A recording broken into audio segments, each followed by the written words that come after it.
All right, and welcome to another episode of Butler's Babble, where we try to empower, motivate, and inspire people to be the best that they can be and live the best lives that they can be.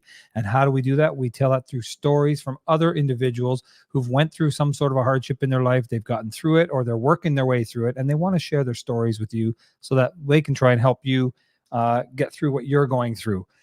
We have a great episode tonight, but before we get there, let's do a little bit of housekeeping. I just want to remind everybody we are going live right now through Facebook and through our YouTube channel. And don't be afraid to go to our YouTube channel, subscribe, and hit the bell there so you get notifications when we go live all the time. And on top of that, if you get a second, go to that link I just put up there, streamyard.com/Facebook, and let people know that, or let StreamYard know that you want us to know who you are. That way, when you leave a comment in the comment section, I can see who you are, and we can bring you up on the screen if you have any questions or any comments. And feel free to do that throughout the show. I'm sure our guests would love to hear from you. So I don't want to sit here talking the whole time. We're going to bring out our guest today. Our guest today is Rebekah George, all the way from sunny, hot Florida. And Rebekah, welcome to the show. Hi, thank you so much for having me. You're very welcome. And of course, I call you Becca all the time because I know you as Becca, but I don't think you mind if I call you that. Nope, not at all. So for everybody that doesn't know who you are, why don't you give us a little background about you, little Becca, when she was growing up, and just give us a little history about Becca. Yeah, so, well, I am one of 4 kids. I have 3 brothers. We all have a lot of age gaps in between us. So the oldest, I think right now is like 40 something. And then the youngest is like 20, early 20s. It's like very funny to see us. We're all very different in age, but I was the only girl. So that was interesting. We moved around a lot growing up. My dad was, usually trying to find something better for our family as far as income goes. So we moved quite a bit. I used to hate it as a kid, but now I love it. I love that I did because now I know no strangers and have no shyness whatsoever. I could talk to literally a brick wall, I think.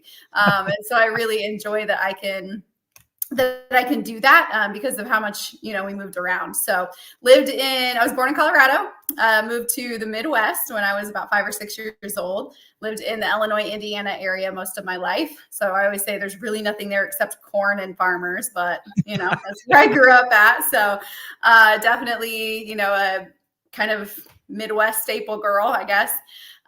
So yeah, that was me. I went through the rest of middle school, high school in Indiana and graduated. Then I decided to go get my undergraduate degree at Lee University in Cleveland, Tennessee, with a bachelor's in biblical studies, and met my ex-husband there, ended up getting married, had a baby really early. And then moved around a lot after that, several different years all over the place. My life has been a little cray-cray, and ended up in Florida about 2.5 years ago. But first got my master's degree from Liberty University in Lynchburg, Virginia. Mm-hmm. And then basically went from there, and actually am almost done with my master's in theology as well. So love school. And now I'm in Florida, and I absolutely adore it here because I can go to the water anytime I want. In Indiana, I see all your beach pictures all the time. Yeah, I never got to do that in Indy, so we would sometimes go to like Lake Michigan or something, but not the same. So I am loving it here in Florida. Don't love the humidity. My hair doesn't love it, but apart from that, that's where I'm at now. So I have a 13-year-old daughter. She's amazing. 13 is an interesting age, but she's great. Been there, done that twice. Yeah. Yeah. So single mom to their beautiful 13-year-old. I am a mental health therapist now. So that's what I do for a living, as well as public speaking. I also am authoring a book right now, actually 2 books currently. I'm involved in ministry, and I'm also a coach. So do a little bit of everything, own a few businesses, in charge of a nonprofit organization. So yeah, I got a lot of things going on. Awesome. So going back to schooling and growing up in Colorado and India, when did you move from Colorado to Indiana roughly? When I was like 6. Okay, 6. So going back to those days, and you're just Mhm. so then you would have been probably around grade 1 area. Kind of Yeah. a child were you? Were you a rambunctious, running around? Were you a jock type of thing, always into sports and getting into trouble, or were you more of a Not at all. quiet, So I was inclusive? I was very precious. I was the only girl, like I said, so super sweet. My brothers were all very rambunctious. I was like super chill. I was definitely the nerd, I would say, probably more than anything. I really enjoyed getting straight A's. I would cry if I got a B. I was very much an overachiever, right? Which is probably why I love school now. And I would just sit and read for fun. I would read books and books and books and books just constantly all the time.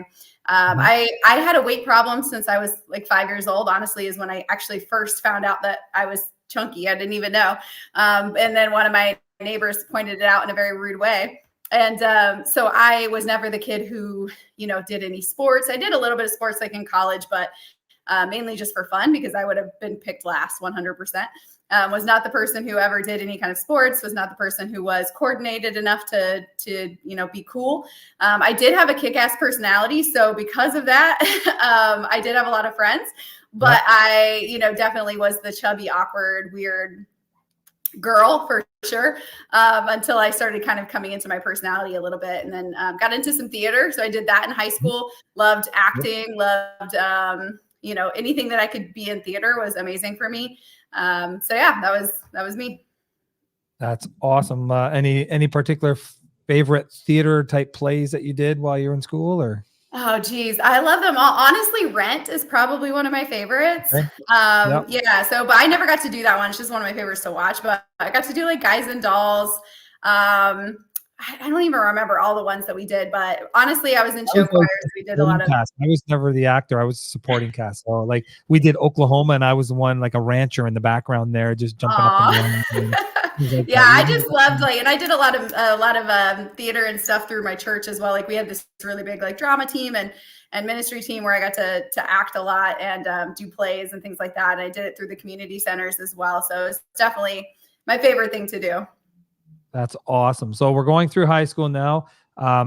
Were you the party girl? Were you going out to parties all the time? Were Not you, at all. like you said, you're No, staying I home with the actually friends? got a job very young. So 14, for 13, I started my first babysitting job full time in the summers.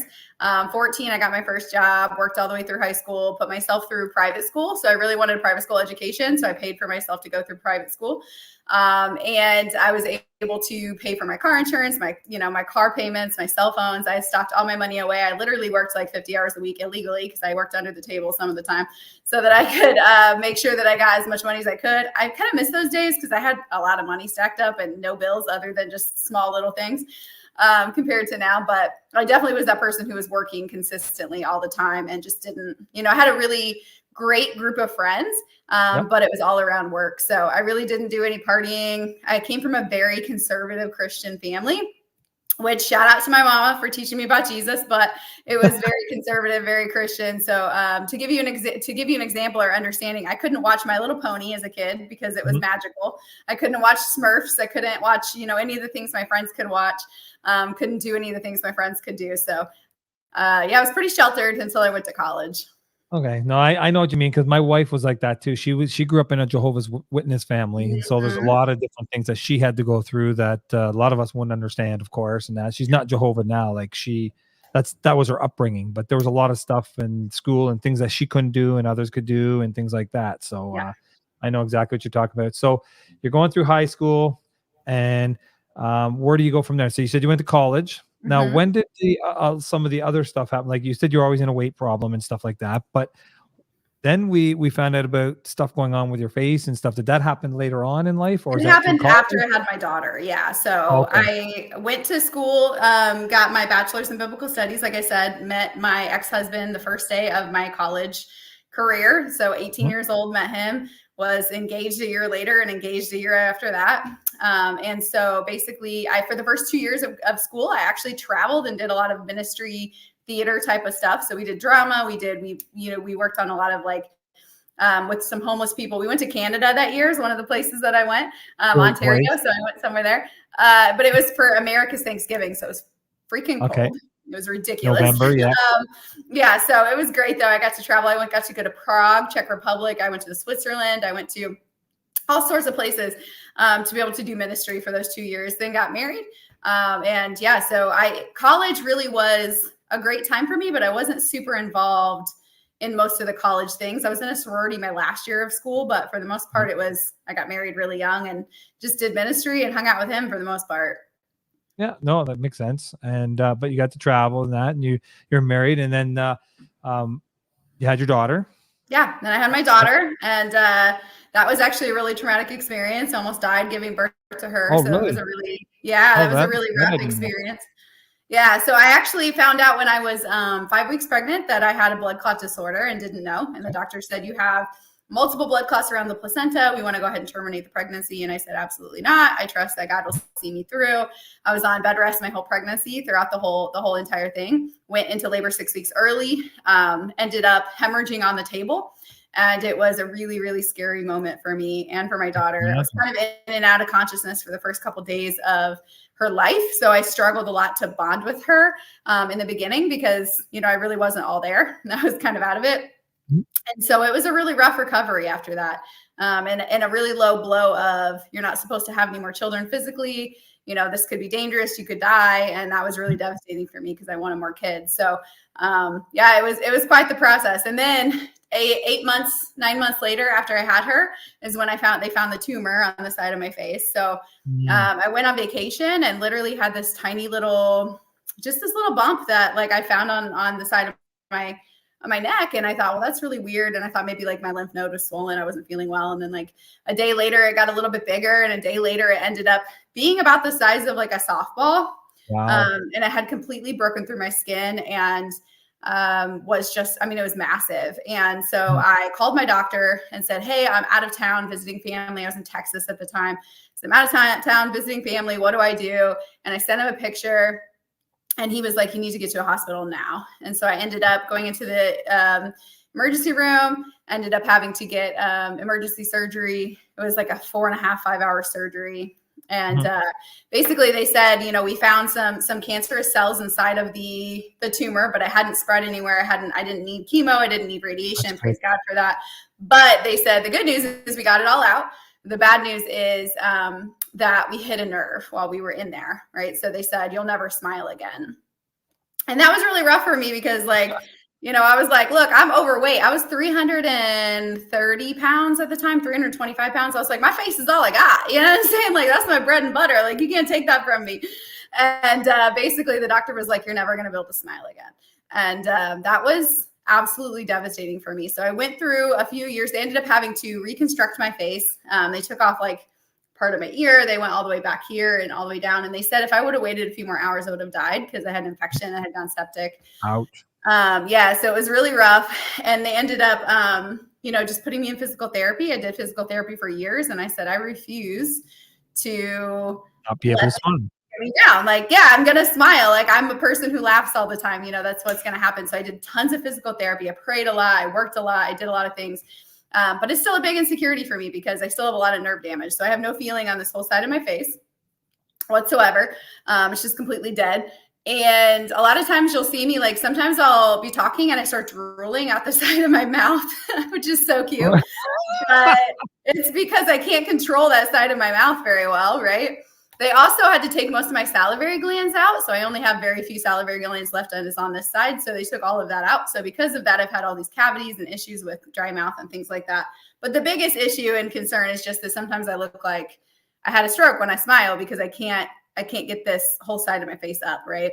So picture me being 330 pounds. Do what?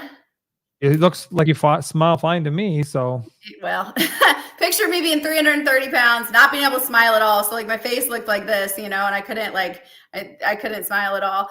And I was like completely depressed. I thought, well, this is it. Like, I'm just going to be this hideous creature forever, and it really spiraled me into a bad place for a while. Mm-hmm. No, I can imagine. Now going back to that, you said that you were visiting your family in Texas when you were getting the lump now, and then you said you sent him. Now, how long did it take to grow? Because it sounds to you like one day it's a lump, and then almost that afternoon it was a big. It was literally like a few days. I mean, it started very small, and then it went to a bit bigger, and then it was probably 4 or 5 days. It was there for a few days as a small one, but then it got bigger and bigger within a week. Probably it had completely taken over the side of my face. Really? Mm-hmm. Wow. No, that's quick to grow that fast, because Yeah. I've heard of people getting tumors and over time it's grown and things like that. That's why they need the chemo and that, because they don't even notice it until it does get bigger. Yeah. But like only a couple days and it grew that big. Obviously, I it's had bigger always had than a little bump there, and so I knew it was always there, but it just got out of nowhere. It just grew. So they said sometimes I guess they just, become more aggressive. I'm not really sure, but you have to keep feeling mine, because I used to always feel little bumps in there too, but they're gone they now. had always told me they were, nothing to worry about. I had some on my Yeah. arm that were removed when I was a kid too, because I have them in different areas of my arm, like my armpits and stuff, which Yep. is like the Yeah, I've lymph heard node that a area, lot of right? times from people, yeah. Yeah, and so I had gotten them removed, and they were like, "Oh, it's nothing, it's nothing." And so I just assumed that one was nothing too. But then when it kept getting bigger and bigger, I was like, "This is not good." So it was sitting right on some major nerve. I don't even know what nerve it is, but some major nerve that was in my face. And so they said that they ended up hitting the nerve. Wow, I've never even heard that, but luckily, that could be a lawsuit right there. But we won't Oh go there. yeah, yeah. But and then we had somebody here. I don't know who it is, because it just says Facebook user, but they themselves said they did 6 days in a coma after their son's birth too. So they know what you're Man. going. And I know exactly what you're going through, because my wife, when she had our second daughter, who's now she's 15 now, going to be 16 in October. When she was born 2 months later, they don't know why her body clots either, and she had a second stroke that she had in her life, and which left her in the hospital for like 6 months. And so I know what it's like when you just have a baby, and then all of a sudden you just want to raise this baby and Yeah. do that whole nurture, and you can't, because you're Yeah. stuck in the hospital for a while. So I know exactly. It's almost like I know a little bit of the wavelength you're going through, in Yeah. different ways, but almost the same kind of chronological order. So now you get this taken care of. They reconstruct your face. You start smiling again right away, or did it take time?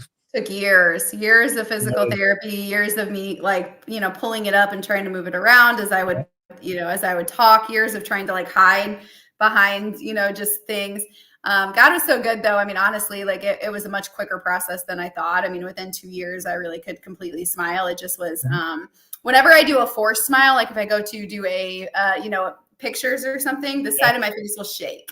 Because it's almost like when you use your muscles, and you are at the gym and you like lift up your muscles, like your arm muscles shake. That's what happens when I have to hold it up, because it takes so much of my energy to hold up that side of my face. And then I will sometimes get comments like, people will say things like, I'll post a picture and they'll be like, "Oh, why do you have such a weird eyebrow? Why does your eyebrow do that? This eyebrow goes up and I can't control it." And people call it my question mark eyebrow, right? Because it looks like I'm always asking a question. Yeah. Because this one stays up further than this one does, but it's because I can't control the side of my face, so it does whatever the heck it wants. You know what I'm saying?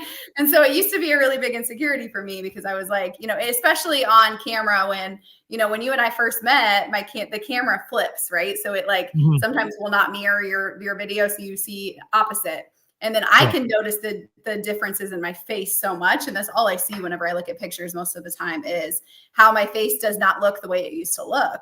And so it was very, very difficult for me to get used to that and to process that emotionally. Exactly. So I'm sure you started going into some depression after this, and getting anxious, being in front of people and not feeling good about yourself. Is that when most of the weight gain started happening, or? Yeah. So I literally have always been, big. I think I hit like 250 pounds in high school. I mean, I was always just really overweight, always struggled with weight. I always had food addiction issues. And I didn't know it. I didn't really know why. Like I said, when I was 5 years old, I went out, and I'll never forget this. My neighbor was playing on the swing set, and they called me Becky back then, which I hate the name Becky, because I associate it with the fat, ugly little girl that I felt like I was as a child. But they had called me Becky. And so there was a sign on the swing set that said, "Becky's too fat to sit here. Don't let her sit on the swing set." I was in kindergarten. And I remember that distinctly. And that's the first time I said, "Wait, I'm fat." Like I didn't know. Like I didn't know I was bigger than any other kid. Like I didn't know, And so that's when I started realizing and being cognizant of my weight, right? Yeah. So that was me at my heaviest. That was my daughter's second birthday party. And I was 334 pounds, which is my heaviest weight. And that was when I was 26, maybe. And I had just gotten the surgery like a year prior to that. So just that was probably the worst time of my life when it comes to the physical appearance. Okay. That picture is years later, so that one was just a few years ago. But I was about 310 pounds there. So always struggled with my weight. Always would yo-yo. Sometimes I would lose 30 pounds and then I'd gain it back, and then I would lose and then I would gain it back, and I was constantly on the struggle of eating. And then I got to the point where I would binge and I would purge, right? Or I would get on laxatives, or I'd get on any kind of medicine that would make me sick, or I would I would do all this crazy exercise. I would do whatever I could to get rid of the fat. I even had a machine at one point that was supposed to melt the fat off of you. So it was like it would get hot and it would shake up your body. It was so ridiculous, but it would shake up your body and you'd like do different things on it. It would shake and it burned my skin. I ended up getting like a 2nd-degree burn from this thing because I was like that convinced that I could burn some of my fat off. It was ridiculous, but that's how like desperate I was at that point, right? No, definitely. So definitely always struggled with my weight, and that was my biggest size. I basically was about 300 pounds my whole life. Okay. No, and I'm looking at some of these before and afters, and it's just amazing that what you've done. Like I have to do that myself. Like, look at you, look amazing right there. Thank you. And but I mean, I think it's with everybody too. There's a lot of people out there that they see these magazines. I mean, I worked as a photographer for like 30 years now, and for the first maybe 12 years of my photography career, I was a bodybuilding, fitness, and swimsuit photographer. And you see these people in the magazines, and it's not just even the fitness and that. I mean, they work hard. Don't get me wrong, and they look amazing. But with the spokesmodels and things like this, and you see these magazines, and it gives people this false sense of what is supposed to be normal and natural and how you're supposed to be. And so that's, I think, what plays into people's minds when they are a little bit bigger than what they think they're supposed to be, like that. And then they get depression and anxiety and they don't want to be out in public. And I'm sure you went through all of that kind of stuff. Oh, yes. And that's the thing, is I had always had such shame about my weight. And I heard my whole life things like, you're so pretty for a big girl, right? Or, man, if you just got to your goal weight, you'd be a killer. Or, man, you'll find any guy you ever want if you just, like, I still hear that stuff. Like, if you were to just get to the perfect weight, like, you could find any man you want, like that kind of thing, right? And so that's what made me think my face was my bread and butter, right? Because people would say that all the time. Your face is so pretty. Your face is so pretty. Like, if you just lost some weight, your face is so pretty. And so that's what made me think that, oh, my face is what I have, right? My face is what I have to offer people. So when that went away, I mean, obviously, thank God I still have my face, but it was like, it was different. It was very hard for me, right? And so that did spiral me into a depression. I ended up getting divorced a few years later. And then I was a single mom, which was not something I was expecting. We were actually in ministry together. So in the church, I don't know if you know much about how the church works, but in the church, when you divorce and you're in ministry, you're kind of ostracized. And you have like this big, like scarlet letter on your back because you're not supposed to get divorced, And so here I was with a little girl, all of a sudden a single mom, over 300 pounds, completely depressed, not able to have more children. Who is going to want a 320 pound, person with half their face and a 4-year-old and, all of these things, and depression? No one, right? And so that then pushed me into the arms of abusers at that point. And that's when I started getting into really bad relationships that almost took my life, because I felt like I didn't deserve anyone who would treat me well. I felt like if somebody would give me the time of day and somebody would love me or say they loved me, that I would let them treat me however they wanted. And it really was very sad. But I was in that state of mind thinking that my shame was so great from all of these things that had happened that I didn't believe that I deserved anything more than that. And then when you're going through this, which is, and it's unfortunate because that's the same with everybody, and it's not fair because I know with my business now, I try to, I get women in here all the time that are not what you would conform to a beautiful woman, of course, like what you're saying, which is total opposite, of course, because everybody's beautiful. And I try, that's my job now as a photographer. When they step in front of my camera, I'm not just going to make them try to look beautiful. I want to make feel beautiful, because if you feel it there in the front of the camera, it shows in your eyes, and you're going to come out looking beautiful, no matter how small, how large, whatever you are. And that's my job. So I know what you're going through in that sense, because I see it every day in my industry. But it's unfortunate that that is the stereotype that we've thrown out there. And I know what you mean about the whole relationship thing, because I see it all the time too. And people, they don't think that they can find anything better, of course. And so, like you said, they will take it. Now, when this was all going on, you said you have some siblings like brothers and that, and your parents and that. What was going on in the family circle while this is all going on? Were they just sort of, are they close to you at the time, or were they somewhere Yeah, else? And so my brothers and I wouldn't say we're close by any means. I mean, I know that if I, if I were to call them and say like, hey, I need something, they would be there. I definitely don't talk to them like on a regular basis. We're not super close. But, when I did finally say, hey, I want out of my relationship, I called my brother and said, when I was in a really terrible relationship, the one that I actually just left about 3 years ago, that was the one that almost killed me. And that was the one that was the worst of them all.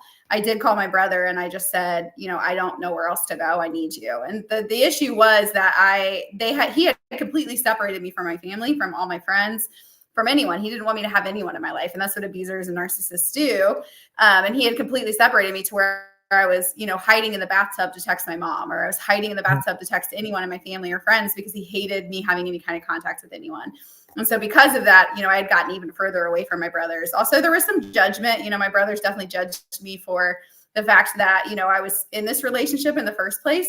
And I was really bitter about that. I was really frustrated, because I was like, you're not seeing how much I need help. You're just judging me.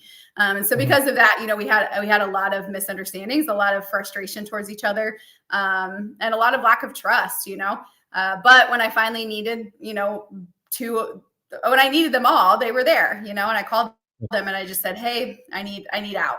And so one brother came with a gun, got some of my stuff. And the other brother said, you can come to my house, stay here for a few days until you figure out where you're going. Sent me some money, those types of things. So the other brother he's autistic, but he's amazing. And he actually showed up with a machete at my mom's house and was like, I'll cut somebody, you know what I'm saying? So, they did what they could. And it took me a little bit of time to kind of get through that, because like I said, I was really upset. I really wanted that protective factor to kind of snap at my brothers, and it never did. But it is what it is. They did what they felt like they needed to, which was kind of backing away and leaving me alone. My mom just prayed every single day. That's the one thing she would always tell me, I'm praying for you. I'm praying for you. And she just prayed as much as possible. So they were definitely there, but I think that they didn't really know what to do. And, at the end of it, they were really thankful that I got out. No, I'm glad. It's nice that they finally did get to the point where they didn't know what to do, but then they finally said, you know what, we're coming to get you. You're getting out of there. And so you went back to your mom's, you said, for a bit. Where was she at this time? I went back to my brother's, actually. So I drove straight from my house that I was at to my brother's house. But my little brother was in Miami still, or sorry, in Florida? So my parents live in Indiana. They still do. Okay. And I was in the Michigan, Indiana area. So I lived with my ex. So we had a house in Indiana and we had a house in Michigan as well. And so I never got most of my stuff. I really just wanted a few of my daughter's things and a few of my things. So I just put what I could fit in my vehicle and drove away and left. And then my little brother came back and got like 3 or 4 boxes of some of the stuff that was like, absolutely necessary. So. Oh, and you were never married to this gentleman. You just were dating at the time. No, thank God. Never had a baby with him. Never was married to him. Divorcing and things like that with him. Yeah, so he tried to get me to marry him, but I constantly knew, I knew that I wanted out. I just didn't know how to get out. I was terrified. It was a terrible experience. And he also, one of the worst things he did was, he had physical abuse and emotional abuse, but he also had spiritual abuse, which I had never experienced. So he would use the Bible against me in some of the worst ways and make me feel like God didn't love me, made me feel like, he would tell me all the time, like, you're going to hell. No God could ever love you. And he really got it in my head at one point that, God didn't love me and that the things I had done were too big to be forgiven. And the names he would call me were just so disgusting. And I started getting to the point where I really believed it, and that was it. I really believed it. And I had no friends. He isolated me from all my friends and my family for the most part. And so, my parents were still in Indiana. And when I knew I had to get to Florida because that's where my daughter's dad was. So I had sent her off to live here in Florida a few months prior so I could get out of that situation. And it was the hardest thing I've ever done, sending my daughter to a different state, even though I knew she was going to be safe with her dad. It was hard because it made me feel like I was giving up my child for a man, and so I knew I had to get her out of there because I knew that if I tried to leave with her there, he could kill me. He could kill me in front of her. He could kill her. So I knew that even though he had never been violent towards her, because he knew I would kill him, that was the one thing I never tolerated. But I was afraid he would kill me in front of her. So I sent her here. And so then I knew I needed to get to Florida. And I was like, Indiana's really far from Florida, so that will be far away as much as possible. And I just got in my car and stayed with my brother for a few days in Georgia, and then ended up coming to Florida just a few days after that. Okay. And then your daughter, was she living with your ex at the time and then moved back So in I with had you? sent her here a few months prior. So she was here about the whole school year before that. So I sent her at the beginning of the school year to stay here until I could get out. So she was here for a while before that. And so I was able to thankfully get on my feet and figure things out while she was with her dad. So I didn't have to worry so much about it. But that shame had completely just inundated me, and had completely taken over where I was. And at that point, I had no hope. I had no hope in my relationship with God. I had no hope in my relationship with my family, with my friends. I thought I had completely ruined everything I had. He had ruined a lot of my connections, friendships, as well as work connections. And so I really wasn't sure what I was going to do for work. And it was just a lot of hard times in that first year. No, and I see it all the time. And it's the people like that they beat you down, maybe not like physically, but mentally, emotionally, they beat you down so far that you start believing a lot of stuff. That's when you see cults coming out, things like that, believing. People are like, how could they ever believe this person? It's so out there what he's talking about or what she's talking about. And it's like, that's just the thing. They beat you down to a point where you believe whatever they're saying, and that what they say is true. They choose their people wisely, right? I mean, he chose me because I had zero self-esteem, because I didn't stop it the first time it happened, right? But I was terrified of him. And I also, and I also am the kind of person who's very much like, oh, well, if they're willing to give me the time of day and they're willing to, be with me, then I can put up with a lot, like I'm very agreeable. I'm easy to get along with. I don't argue. I don't get mad very easily. So I'm just kind of like go with the flow. And so I think that that's one of the reasons that he chose me too, is because he knew that I would kind of just be there and be okay with it, because I didn't have any boundaries or standards. I just said like, okay, if you're willing to be around me, then I guess I've got to put up with this. Yeah. And I'm glad you were able to get out of it, because a lot of people, they don't get out of it, or they can't get out of it, or they have no way of getting out of it. And I know here in my area, we have a couple places here that they can call now and go. Because back then, I guess, like, you gotta remember, even up until like maybe 5-6 years ago, mental health, everything, it was a stigma that you don't talk about it. You don't do this. And same with what you were going through. You don't talk about it outside the house. You don't want people, because you're afraid that people are going to judge you, not him. And I had a lot of judgment. I've had so much judgment, especially being a therapist. So, I'm a mental health therapist, is what I do for a living. And I still hear people say things like, how could you have missed that? And I didn't miss red flags. I saw the red flags, but I didn't know how to stand up for myself. And I didn't know how to ask for help. And he had isolated me so much. I was so terrified. I was terrified for my life. I was terrified for, my career, all of those things. But I still hear those things. How could you have, or how could you have stayed for so long? Or things like, what my brothers and other people in the church said, like, you're living with him. And so because you're living with him, which is living in sin, you're not supposed to be living with someone you're not married to. Well, that's just, because you shouldn't, if you made your bed, you have to sleep in it, type of thing. Right. So a lot of those kinds of things well, this makes sense why people don't tell people, because they feel like it's their fault and they can't get help. And I even, when I did finally reach out for help, I said, you guys can give me a lecture. You can do whatever you need to afterwards, but please just help me get out of here. Yeah. And I'm glad they finally did get that help for you, or they helped you itself. Because like I said, we even have like a woman shelter here now that people can go to.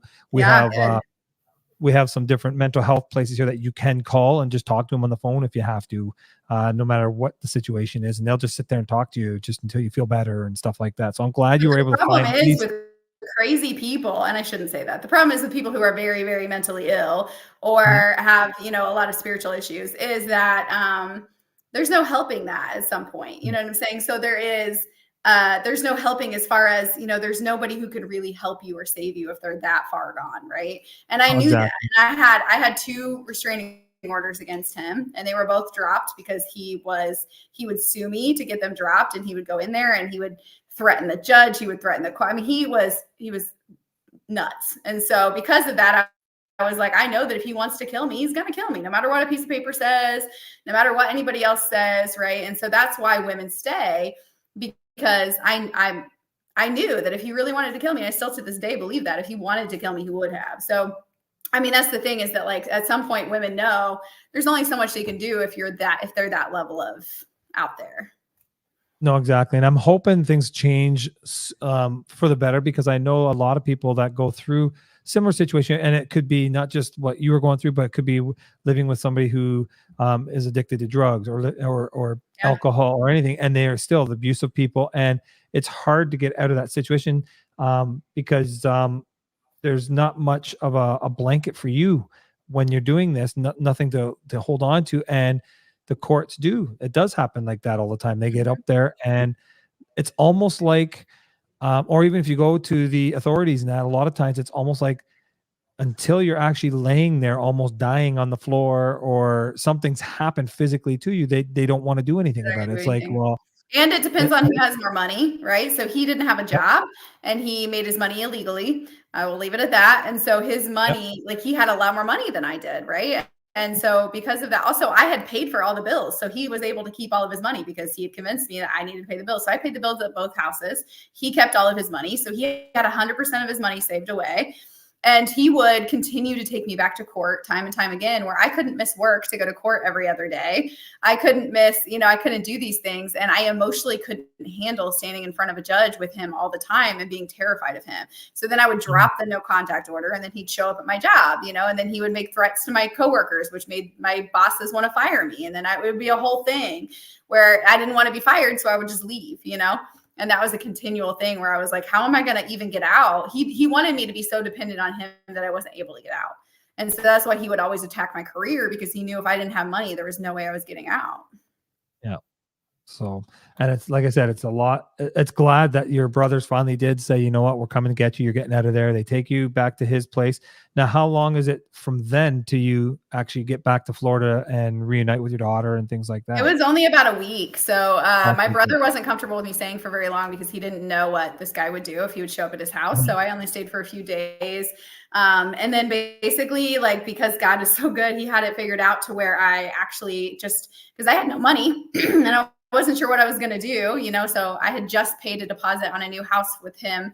So I had just paid like $5,000 or $6,000 like a few days prior when we moved into a new place. And so I didn't have any money. And so when I got here, thankfully there was like a tax check that I didn't realize I had that was sitting in my bank account. And it was enough money for me to put a deposit down on my apartment, move in, and buy minimal furniture. So I was able to do that. And so within 10 days of me leaving, I had a place, I had furniture, and I was able to start letting my daughter come stay with me. That's awesome. And now since that's happened, that's been what, about 3 years maybe? It'll be 3 years in September, yeah. Well, in that 3 years now, has there ever been a chance where he's tried to come contact you, or does he know where you are even? Or Oh, yes. And this is actually a big step for me to start doing these types of things, to talk about it on here, because I don't know how he'll react if he ever hears them. But at the end of the day, I can't live in fear, and I can't not share my story. So, he contacted me all of the time for the first year. I had to change my phone number like 4 or 5 times, I think, because he wouldn't stop. It didn't matter how many times I blocked him. He would just get a new number, call me. He would get new Facebooks. He would create, and I hadn't had a social media because he wouldn't let me. So anytime I'd get a social media, he tried to reach out. And so I stopped and deleted it, and all of those things. But yeah, he tried for about a solid year. Also, he would always make death threats to me all the time. And then his lawyer actually ended up dying, and he of course claims that he killed him. I don't know if he did. I don't know what happened, but he sent me the obituary and was like, this is what happens to people who double cross me. So good luck with this, And so I kind of was just waiting for it to happen, but I was like, all right, well, I mean, at least I'm going to go out trying, like that was my goal. And then he just never did, thank God. And probably in the last 2 years since then, he's reached out maybe 15 times, which is way better than his 15 times an hour before. Yeah. But he now is actually being nice. When he reached out the last time, he was just like, you look really good. I can't believe how amazing you look. And I just haven't responded, obviously. But then his response, turns angry because I don't respond. Typical narcissist. So but yeah, I haven't responded in years, but he'll just reach out, and then I block his new profile, then he creates another one. I block a new one. So, I mean, thankfully he's never showed up here. So, Like, because you kept saying he kept that you would change your phone number many times. How was he able to get your new number all the time? Is there He through a is friend that you both have, very or? insightful. I don't know. I don't know how he was very resourceful. He would always get my new number somehow. He would always figure out where I was. He would always, he would send me, I know where your address is, and he'd send me my address. He knew where I was. I don't really know how. I don't know, but he would always figure it out. So I had to change my number. And then finally at the last time he didn't get it. So, or he never used it. I don't know, but it was very frustrating because people, of course, got tired of me reaching out, being like, "Hey, it's Becca. Sorry again," which just looked very unprofessional. It was really awful. Yep. I had had the same number for 20 years prior to that, so it was really hard for me to do that. But at the same time, he was calling me one time in a meeting for an hour. He called me 155 times. Oh my God. So I mean, that's just the kind of thing that he would do in a meeting at work when I was, upset by, or when he was upset by something, he'd call me, and then he would start calling my office, and things like that. So. Oh man, like it scares me because I have two daughters myself. I have a 22-year-old and a 15-year-old, and it just hearing stories like that just makes me cringe because you want to protect them as much as you can, and eventually they're an adult, they're going to go on their own, and I just hope that doesn't happen to something like that. That's why I'm glad you're willing to tell your story, because I'm sure a lot of people out there that will be watching this and listening to this maybe have gone through the same thing, or they are going through and they don't know what to do either. So I'm hoping they know to get out and get some help from somewhere. We got a lot of great, I'm just looking over at the screen here at the comments coming in, and we got a lot of great comments coming in that I'm just trying to find here. Like my friend Kat Ward, she actually has a paranormal podcast herself. She's like, "Thanks, John. Rebekah's stunning. I'm happy she found the strength to leave that relationship." We've got this one here. I'm just trying to see because that's it's on my screen. It doesn't show who they are, so I got to go into the actual comments here and see who they are. I think this was Erin that said this, and she's like, "This guy sounds like a nightmare. Glad you got out of there." And then of course, Kat again, Rebekah, more power to you, sister. Of course, it doesn't sound as good when it comes out of my mouth. More power to you, sister. I love it. I love it. But yeah, no, like you're getting a lot of people. People are loving your story, not loving what happened, of course, but just loving. Yeah, but I mean, it really is an overcoming story. The things that have happened in the last 3 years have been absolutely amazing. So, exactly. I got here, and thankfully, what's really cool is I really felt like God had told me to kind of start my own business before I moved away. And I didn't know why, because I didn't want to give him access to more money. So I was making 6 figures already. And he was taking all my money. He would take it and then he would put it towards bills, and he'd keep the rest of it. And I didn't get to see any of it. And I was exhausted. And so I felt like that urge to start a new business, start my own private practice. And I was like, this doesn't make any sense. I don't want to be working more to give him access to my money. And I was working 12-hour days and he wasn't working at all, which has basically been the story of every relationship I've been in. And so then, I was like, I don't want to do this, but I kept feeling compelled. And I finally started my own business. And thank God I did, because when I moved here, I was able to seamlessly continue seeing clients as a therapist in Indiana from Florida, because I wasn't licensed in Florida yet. So I was able to slowly start building that up. It was very slow and it took some time, but it was enough money for me to be able to survive.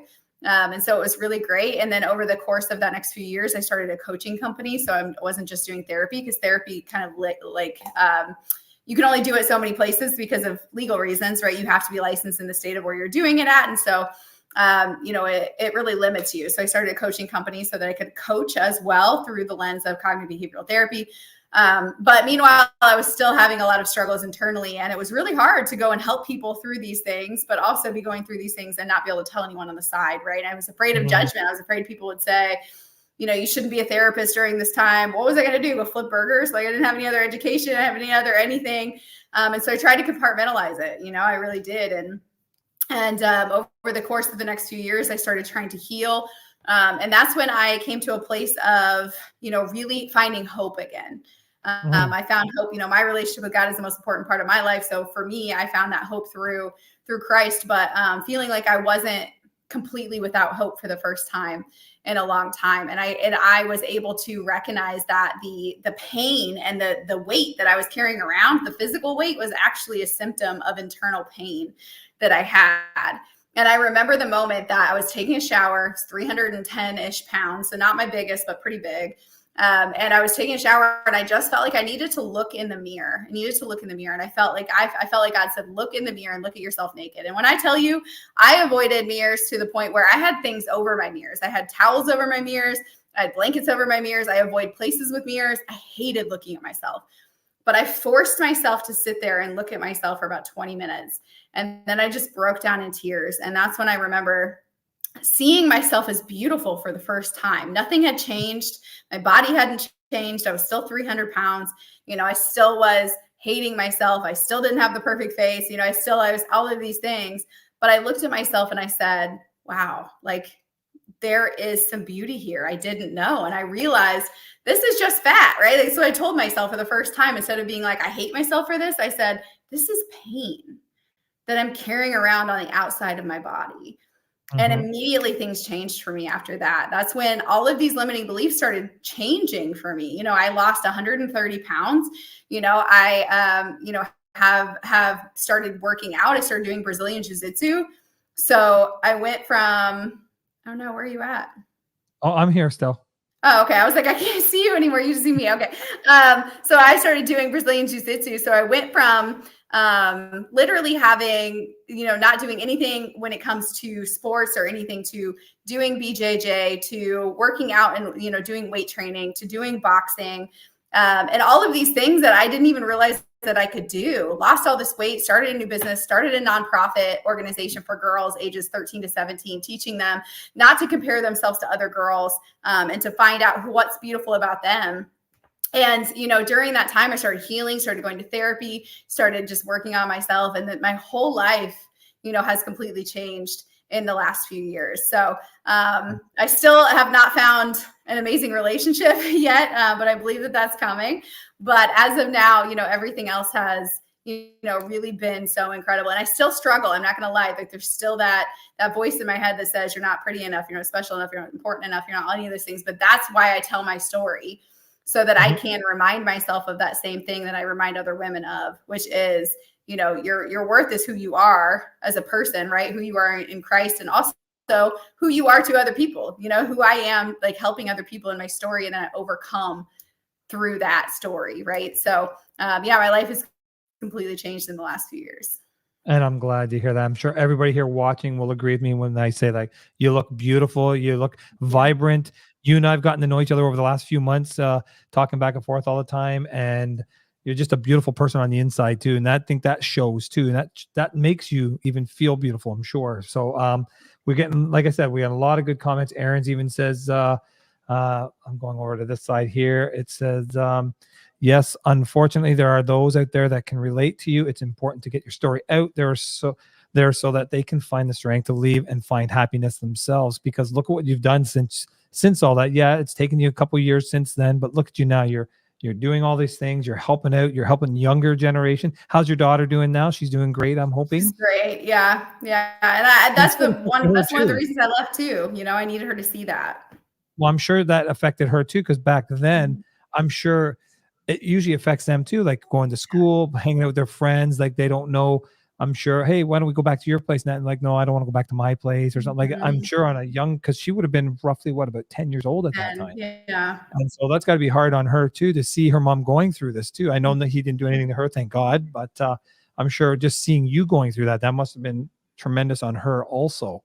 So to see you not just get out of that situation, but see how you've grown from there, and now look at you now, I'm sure that makes her proud too. So, and I'm sure that helps you out too, by just knowing that she sees that. So, and then we got, I really do just want to encourage people that, like, you can be anything you want to be. Like, I did not realize that I could do the things that I do, right? And I thought, like, I had created these identities that I accepted, that people had said about me or that I said about myself, that weren't even true. Like, I always said I was clumsy. So I broke multiple bones growing up. Everyone would make fun of the fact that I fell all the time. I broke, like, my thumb is like all crooked because I've broken it so many times. I've broken my wrist, I've broken my arm, I've broken my leg, I've broken my wrist or my ankle. I mean, I've broken so many things. And I never understood why. I just thought that I was a clumsy, overweight person. And because I was so overweight, I was clumsy. And it wasn't until a few months ago that I was in the eye doctor, and the eye doctor said, did you know that you have an eye issue that actually causes where you don't you don't have depth perception. So I can't Oh, see how far the step is when I step. And I said, what? And he said, yeah, do you realize that you can't see? He said, the test I just gave you, you only passed 1 out of 10 of the depth perception test, which no one had given me before. And I started just weeping in the office because I was like, you're telling me that I'm not just naturally clumsy and terrible at things. You're telling me there's a reason that I can't see. And he's like, yes, we can fix this. We can do different eye movements and things that he had me doing, eye therapy and stuff like that. And he's like, we can do these things and bifocal contacts and things like that, like all this other stuff. But he was like, we can fix it. It's not that you're clumsy. It's just that you had an eye issue. And I wanted to be like, suck it to every single one of those people who told me that I was just really clumsy and terrible at things and would always choose me last because it's what I thought. And so I had taken on that identity. And that was with the lens that I looked through in every single situation I had, that I was overweight, I was ugly, I was unwanted, I was undeserving, I was clumsy, I would always break bones, I would always do these things. And now I want to compete in Brazilian Jiu-Jitsu. I want to compete. That's like my goal, is to go and compete, be strong, and to be able to be, this woman who goes and does that. And I never would have thought that I could do anything like that. I never would have thought I could put in healthy boundaries in a relationship that I do now, which is why I'm still single, because I'm not going to settle for anything less than you shouldn't have, right? I never thought I could own a business. I never thought that I could have a home. Like, I never thought that I could do all the things that I'm here at and that I'm rocking. You know what I'm saying? I never thought that I could be a healthy weight, which I'm not quite there yet, but I'm close. And so like, I never thought that I could do that stuff, enjoying the gym, and just doing that stuff and rocking some confidence. And so I just want to encourage anyone who listens that you can be whatever you want to be, and rip off those name tags that you've created for yourself that are not true, and start putting on some truth. Exactly. And even the men out there too, we all go through the same thing. Cause I know myself, I got to get rid of this a little bit. As I say I have the dad bod, as they used to call it. Although dad I always bods tell are hot, everybody, dad bods are yeah, hot. but I tell everybody it's not a dad bod, it's a father figure. That's the way I look at it. Yeah. But no, and I agree with everything you're saying. And like Kat says, you're such a role model to everybody. So that was one of the comments she made there, is you're a role model. And it's true, because somebody like my daughters now, if they could hear your story, but hear how you're, like you said, you're a rock star, you're rocking it now, you feel good about yourself. Yeah, we all have things we want to work on in ourselves. There's things that we're never happy about ourselves, but you're not letting that get you down. You're going to keep going. You're going to fight through it.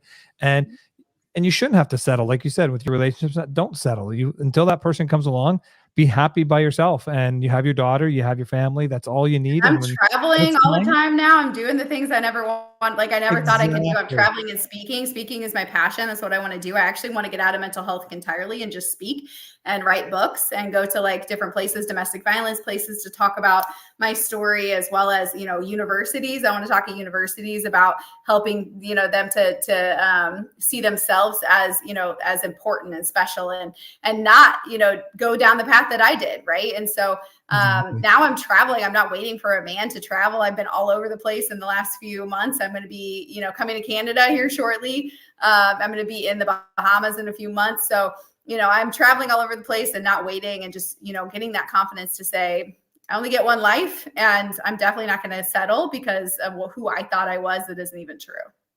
Good. I'm glad. I know you and I have been talking for the last couple of days about you coming to Canada, and how unfortunately we're not going to be able to meet up when you do. I wish I was able to see you. I know it would have been great, because I'm like 6.5, 7 hours away from there. So unfortunately I won't be able to make it, but I know you're going to rock it when you're there. So, and I think you led that perfectly without even trying, but you led it perfectly talking about your speaking games. Why don't we let people know more about how they can get involved with you if they want to do the speaking? Let's open your website here. So you have your own website. So it's I literally just put this website together myself. I eventually want to get one done, but I am super passionate about speaking. So any events that anybody has or potentially could, include me in, I would love to be a part of it.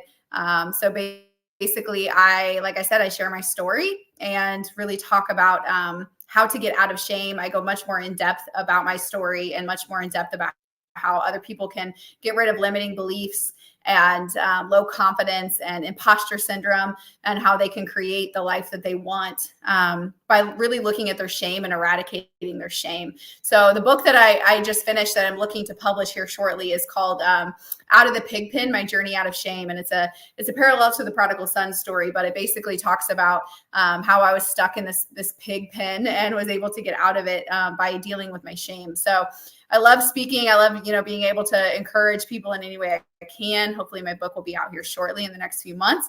I'm also working on writing a chapter for a domestic violence book as well about how surviving domestic violence. But yeah, you can reach out to me on that website. You can reach out and tell me that you would love to connect with me. Right now, my email has been having trouble the last few days. So if for some reason I don't respond, you can also find me on Facebook. And so you just go to Becca George. So I think you have my spelling underneath my name, but it's Bekah George. You can find me there. You can also find me on Instagram, which is The Real Becca Dawn.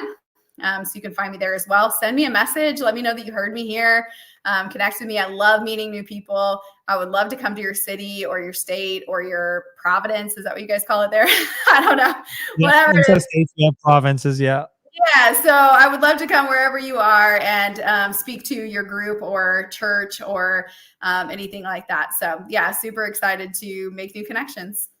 Exactly. There's her website, the bottom corner there, if you can see it, BeccaDawn.com. Becca spelled Bekah. And go to BeccaDawn.com. You can find out how to contact her through there. Also, like she said, Facebook, which is just Becca spelled the same way, and George. And I definitely, I'm going to keep you in mind for something. You and I'll talk after the show, because I had something that I was planning back in 2019, 2020. That then the pandemic happened, of course, and it never happened. So I'm still looking at doing it, and I think you would be a great speaker for it. And it's something I want to bring to the Ottawa Valley here. We'll talk though, and I'm not going to say much about it now because I haven't actually brought it up to everybody. But yeah, we'll talk for sure. And I know that I've learned, like you and I've known each other for months now talking about this stuff, but I even learned a lot more today than I knew even before. And so I'm glad you came on here. I think everybody here will agree. There was a couple comments here that I wanted to oh, by the way, Kat says she loves your earrings, by the way. Thank you. I have a thing with earrings. I have like hundreds of pairs. They're my favorite, like big earrings. And honestly, one of the reasons I started wearing big earrings is because I get insecure about my scar that's here. And so when I wear my hair up, I have to wear big earrings so you can't see my scar. But now it's become my thing, and people are like, I don't have earrings. Today I had to go to my passport picture and they wouldn't let me have earrings on. And I was like, you don't understand. You're not going to recognize me without earrings. Like, that's not a thing. Like, you should let me keep it on. The lady was not impressed. But yeah, thank you, Kat. Appreciate you. Exactly. She runs her own paranormal podcast too. So if you're into paranormal stuff, she interviews a lot of different paranormal people and stuff like that. Really good podcast. It's an audio one. And if there is anybody that's watching this, like we are going to be eventually putting this on like our stuff on Spotify and Apple Podcasts, whatever the audio ones are, because we do have the MP3 versions of this. And sometimes we do show videos, we do show pictures, we do show websites. So you'll have to come to YouTube to see those. So hopefully if you're listening to it right now on one of those things, sorry, you can't see the pictures, but that will just bring you over to Butler's Babble podcast over here in YouTube land. So, and then there was, again, Rebekah, I hope you realize that people really respect you to be able to talk about your story. And I wanted to show that specifically because I agree with that too. There's a lot of people that go through what you do, and I don't blame them. I mean, they don't want to talk about it. It's something that's personal to them. It makes them more vulnerable. They have to open up and just talk about things that they don't want to talk about or they wanted to push in the past. And for you to have the courage to come out and tell people your story, I think means a lot. I know somebody who's going to want a nice autographed copy of that book, of course. I'll pay you for it, of course, but I want a nice autographed copy because I want to read your book, of course. But I'm glad you came out here. And do you have any last words, closing words you'd like to say to everybody before we close it down? I just really want to empower people that, like I said, you can be anything you want to be, and also let your story be a testimony, and that you can recognize that you overcome with your story. And so, yeah, just definitely encouraging people to use your story, because if it just blesses one person, my story just blesses one person or helps one person, it's worth it. And I know that every person has power in their story as well. No, definitely. And I want to thank a lot of you for coming and listening. Even my director, producer at Your TV, Ottawa Valley here, that I do my own TV show here with. And she looks like she was watching and she loved the conversation. Darren, who was watching, he's an old high school buddy of mine, said, thank you, Rebekah. Very nice to see you. So a lot of people were glad to sit here. They sat here through the whole thing because they were on their edge, I'm sure, because you have a lot to say and a lot that we all can learn from. So I want to thank you for having me. I really appreciate it. And hopefully in the future, you'll come back on again. We can get updated. I'm hoping to do a show in the future with all of my past guests coming on, giving them each 5-10 minutes or something to say what they're doing now, and maybe give a little bit of a reunion type of thing. I think that'd be a lot of fun. And Love it. so hopefully you'll come back and talk to us again sometime. And of course, hopefully you're still going to talk to me a lot more, because we're going to get together sometime for sure. We're going to get We're you some besties cool now. We for next definitely are time. going to get together for sure. Yeah. And Aaron says, thank you, Rebekah. One inspires many. So Amen. totally, it's Yeah. a great way to end that. So I'm gonna close it off here now. We've got to about an hour here, and I hope everybody enjoyed that. I hope you're gonna maybe share that. This will be again on the replay on our YouTube channel. You'll be able to go there, and even if you're watching this on the replay, leave your comments in there, because just put #replay, and then myself and Becca, if we see something on there, we'll try and answer it the best we can, even in the future. So leave questions all around, and hope you go and watch some of the other episodes.